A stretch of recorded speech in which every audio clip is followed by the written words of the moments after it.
Breaking news.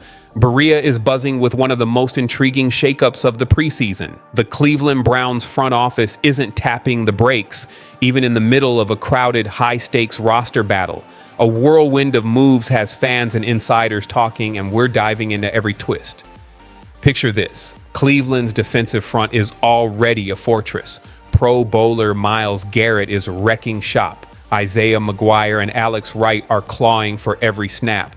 And a recent free agent splash brought in Joe Shoyinka. Now the Browns have added another piece, former New England Patriots defensive end Titus Leo, a player whose NFL journey has been anything but conventional. Drafted in the 6th round of 2023 by the Indianapolis Colts, Leo never played a single down for them due to an early injury. His rookie season was mostly spent in the shadows, logging just 4 games with New England, tallying 4 tackles, 1 pass defended, and only 9 defensive snaps. At 6 feet 3 inches and 245 pounds, Leo offers true versatility, capable of rushing with his hand in the dirt or standing tall off the edge. The big question, can he stick on the practice roster? The Browns even released wide receiver Chase Cota to clear a spot, a signal that there's genuine intrigue in his potential.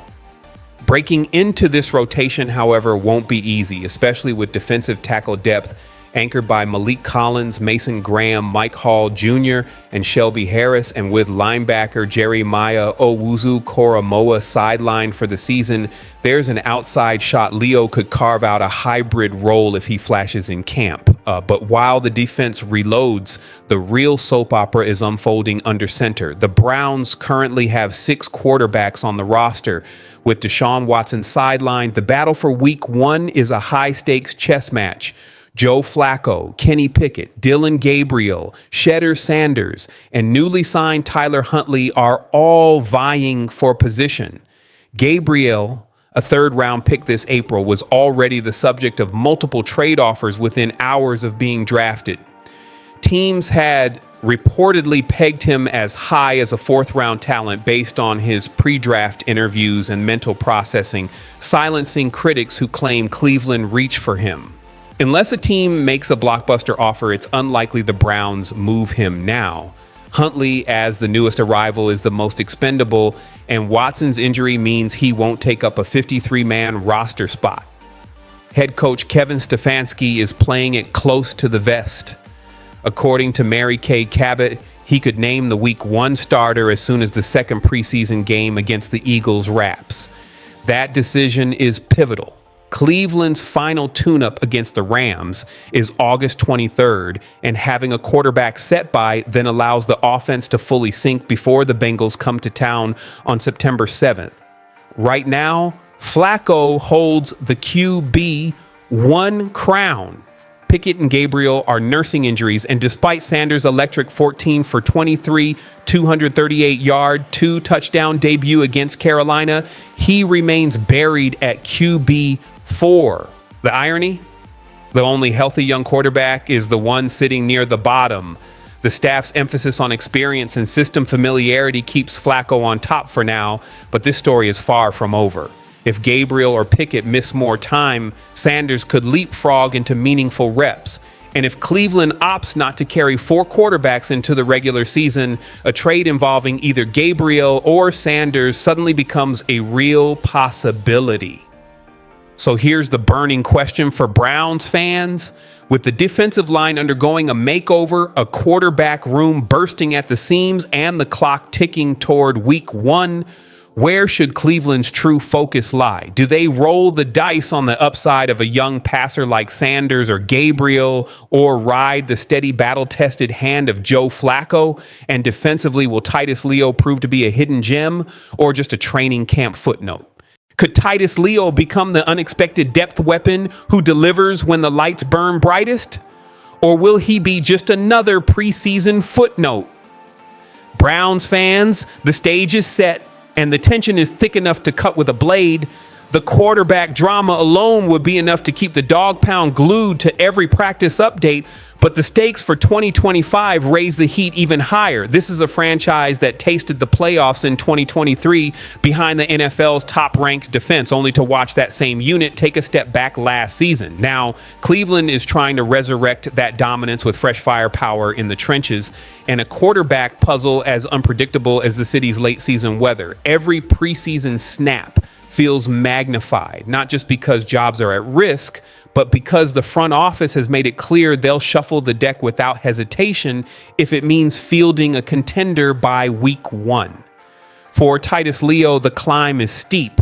The Browns' edge room isn't just competitive, it's overflowing with prime-age playmakers and high-upside prospects. Myles Garrett remains the unquestioned cornerstone. Alex Wright and Isaiah McGuire are still developing, yet they bring rare length, raw strength, and closing speed. Joe Shoyinka arrives with first-round pedigree and a chip on his shoulder after an underwhelming Tampa Bay stint. Even rotational roles will be fought over with desperation. For Leo, that means every rep in camp must flash on film. Explosive get-off, disciplined containment, relentless special teams hustle. With Jeremiah Owusu-Koramoah out for the year, creative defensive looks are on the table, and Leo's hybrid skill set could be his ticket to sticking. Meanwhile, the quarterback room is a live chess match.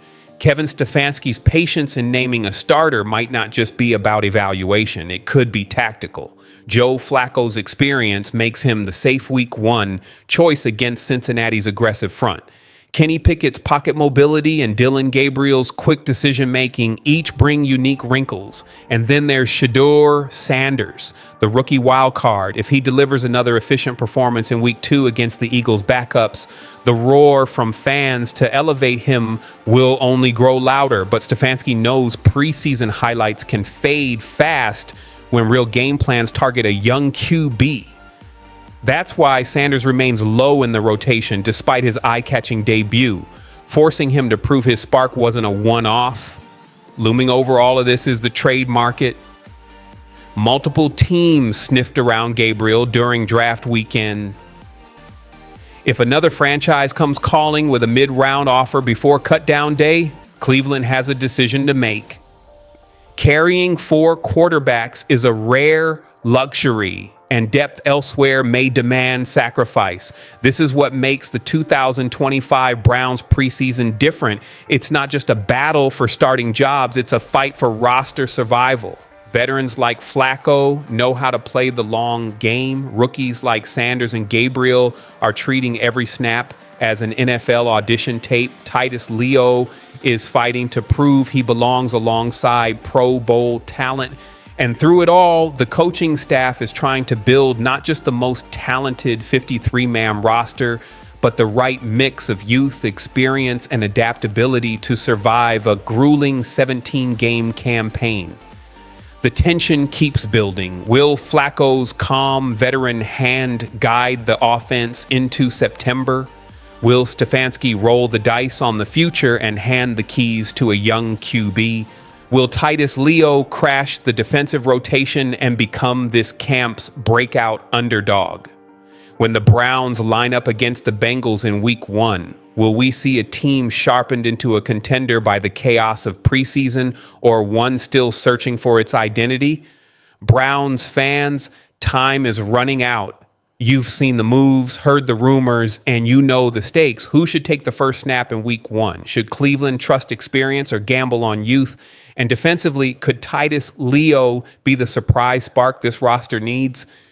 Drop your takes in the comments, hit the like button, and subscribe for more. Go Browns. Dog football.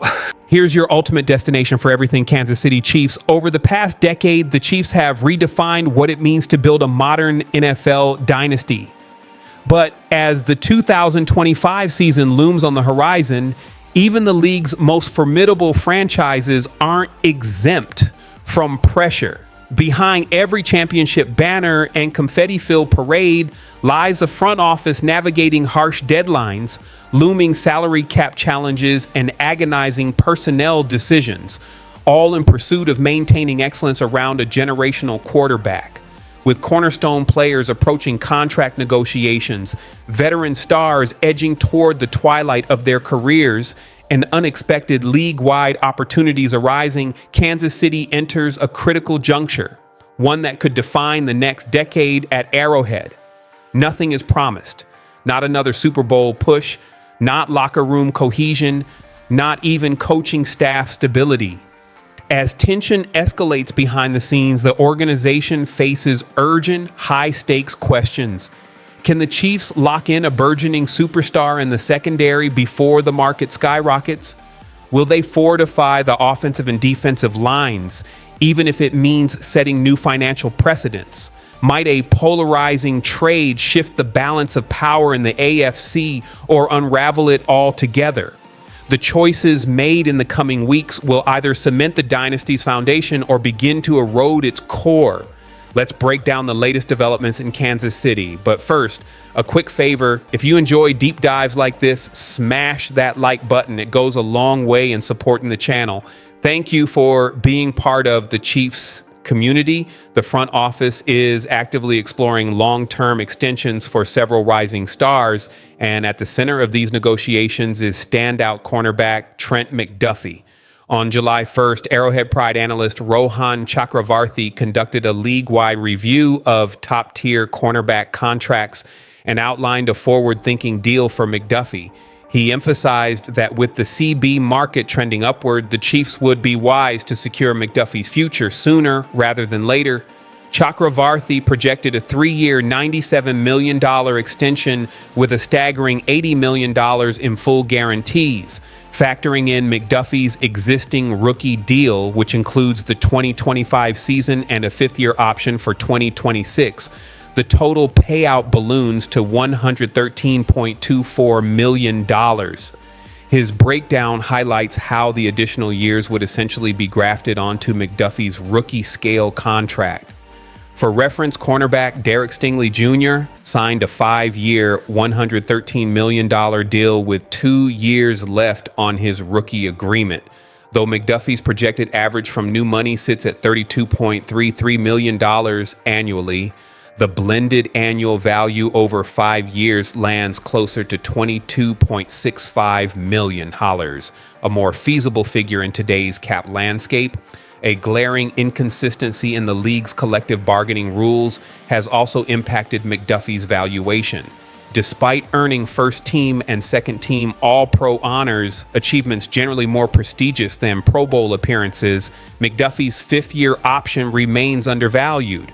That's because the NFL still calculates that option based on Pro Bowl nods, not All-Pro designations, a structural flaw that disadvantages elite performers like McDuffie. Extending his contract now would rectify this inequity and reward exceptional performance that the current framework fails to fully acknowledge. Comparing McDuffie to former Chief L'Jarius Sneed further underscores the logic behind this investment. Aside from missing 6 games due to injury as a rookie, McDuffie has been a model of consistency, starting 16 games in both 2023 and 2024 and appearing in 10 playoff matchups across 3 seasons. He turns just 25 this September. Meanwhile, Sneed, though similarly versatile, was 27 at the time of his departure and carried more wear and tear. The Chiefs' decision to move on was quickly validated. Sneed played just 5 games for Tennessee in 2024 before succumbing to injury, reinforcing Kansas City's belief in McDuffie's long-term reliability and impact. Meanwhile, another key piece of the Chiefs' 2025 puzzle is returning. According to NFL Network insider Ian Rapoport, Kansas City is bringing back their leading rusher from last season, veteran running back Kareem Hunt, on a 1-year, $1.5 million deal. The reunion adds proven depth to the backfield and strengthens the team's offensive identity heading into another championship run. Now 29 years old and turning 30 this August, Kareem Hunt's 2024 campaign marked a powerful redemption arc in Kansas City. Signed in September after an injury sidelined Isaiah Pacheco, Hunt immediately became a steady force in the backfield. ultimately leading the team with 724 rushing yards during the regular season. This signing wasn't just about production, it symbolized a second chance. Thank you guys. See you next video.